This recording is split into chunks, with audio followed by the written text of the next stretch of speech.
Welcome to GemWeblog. In this video, we are going to discuss about how to create a list using JList. First, what is meant by list? It is a component that displays a list of items which will be displayed in one or more columns that allows user to select one or more items. When you talk about hierarchy, JList has been derived from JComponent package.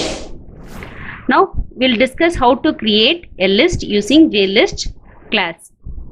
Now these are the various constructors which is available in JList to create a JList. Now we'll start with the demonstration of how to create a list using various constructor. So before we start creating JList, just we look into the basic code to perform this operation. First you have to include the necessary package. So inside the package you have to define a class. So inside the class you have to define a constructor. So inside the constructor we have included the code to create a frame and display it on the screen. Then inside the main we have called the constructor. Now we'll start with the creation of JList using first constructor. So this constructor will receive an array which contains the elements to be populated inside the JList. First you are going to create the string array which holds the name of the department which has to be included as an element into the JList. Now we are going to create the object for JList which contains string and then name of the object equal to new JList. Then whatever the name that we have assigned for the array is passed as an argument into the JList. Once I created, we have to add that object into the frame.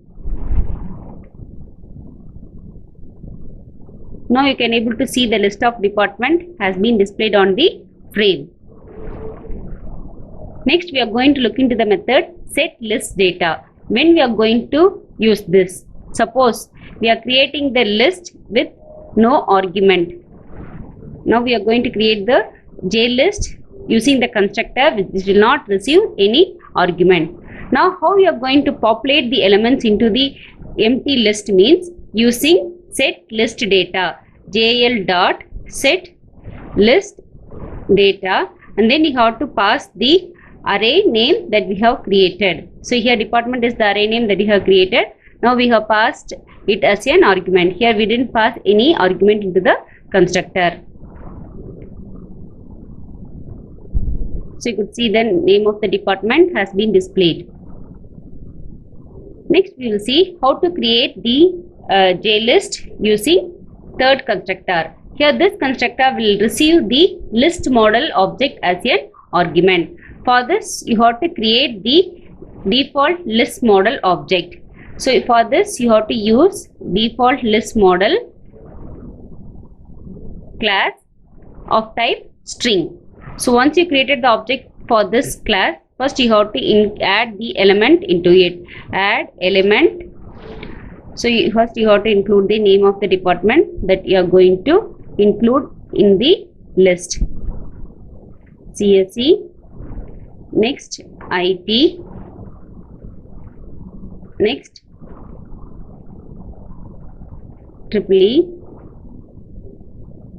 next ECE, next E&I,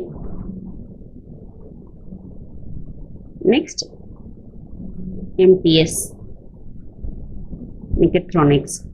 Now we have created the data model and we have added the element into the model. So once I created it, so you have to create the object for JList and you have to pass the name of the object of default list model into the JList.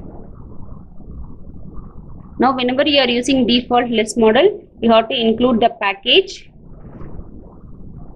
So you have to include the package import java x.swing.default list model.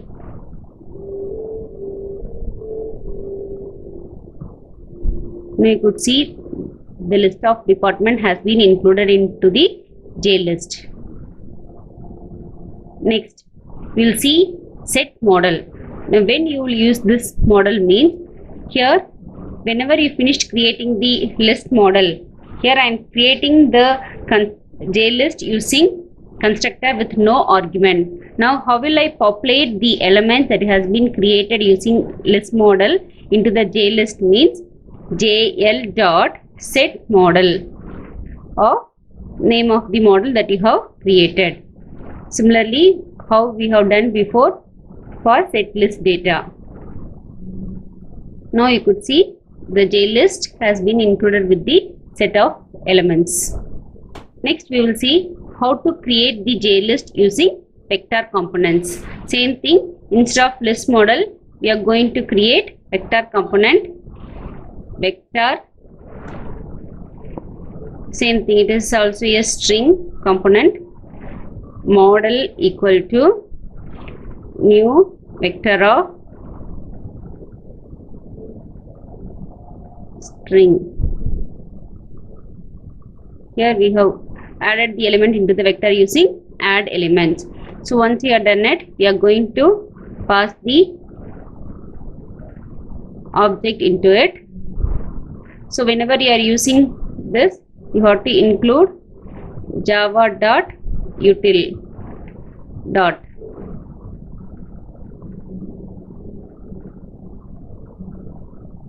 You have to include this package. Now you could see the JList has been created with element specified in the vector.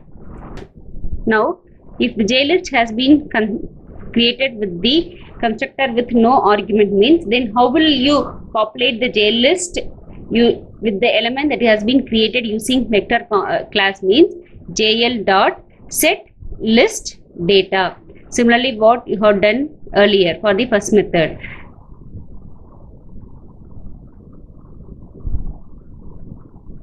Now you could see the JList. Now, so when you are going to conclude with this constructor, for creating the JList with default data model means for populating the JList you will be using set model. For remaining two methods you have to use set list data. Next we will look into the various method of JList class. Set selected index used to select a single cell. Whenever the JList is loaded, the particular cell will be highlighted. Get selected index, whatever the cell has been set, the index will be retrieved and display it. Now we have selected the cell which is available at the third index, so that cell will be highlighted. Now you could see the cell which is available at the index 3, so it will be highlighted, and whatever the index has been set, it will be displayed it on the console. Next we are going to see how to set the background of the selected cell. Set selection background is used to set the background of the particular selected cell, and whatever this color has been set, it will extract it and display it. Now you could see I am going to select the second element. You could see the background color of that particular cell is red, and whatever the color has been set, it will extract it and display it. Now same thing, we will see how to set the foreground color of the selected cell.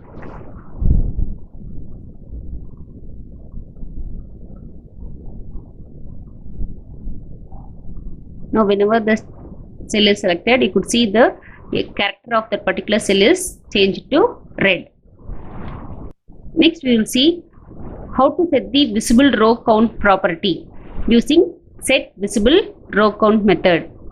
And what is meant by visible row count means number of rows to be visible to the user when the JList is loaded. Now we are going to set 2 rows to be visible for the user, and whatever the rows that has been set, it will be extracted and display it. Now whenever you are going to use this, you have to create or you have to apply the scroll pen for the JList, otherwise the content will not be visible to the user.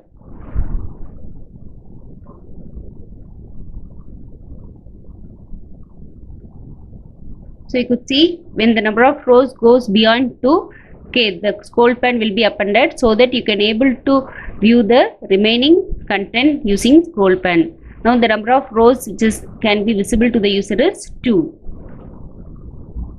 Next you are going to set the selection mode of the JList, whether you are going to select single value or whether you are going to select a continuous index cell, or whether you are going to select more than one cells. So based on the selection mode, so single selection can able to select only one value at a time. Single interval selection means continuous index value can be selected. Multiple interval selection means more than one element, which is whereas the interval will not be a continuous, can be selected. So the default is multiple interval selection. Now we are going to select the single interval selection.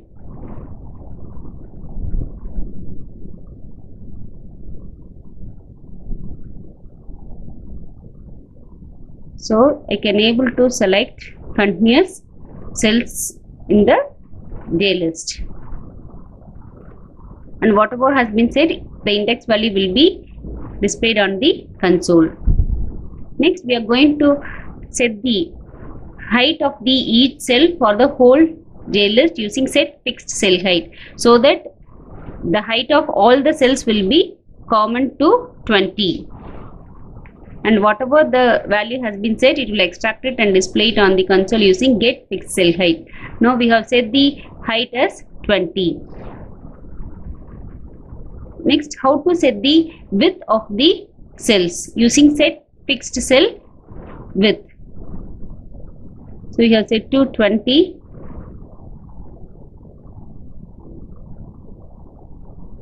We could see the width of the cell has been set to 20. Now if I have set to 50, so you could see the width of the cell has been changed to 50 for all the cells in the given table. Thank you.